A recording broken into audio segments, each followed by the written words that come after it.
आज की तारीख है 28 अक्टूबर और दिन है जुमेरात का।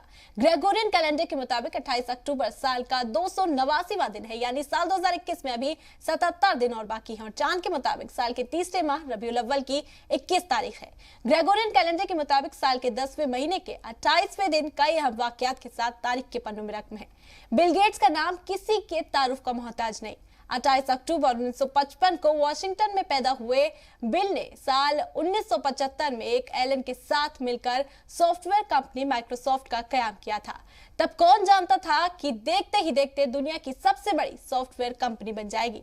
उनकी तरक्की की रफ्तार का अंदाजा इसी बात से लगाया जा सकता है कि 32 साल पूरे होने से पहले ही 1987 में उनका नाम अरबपतियों की फोर्ब्स की फहरिस्त में शामिल हो गया था और कई साल तक वो इस फहरिस्त में पहले मकाम पर रहे।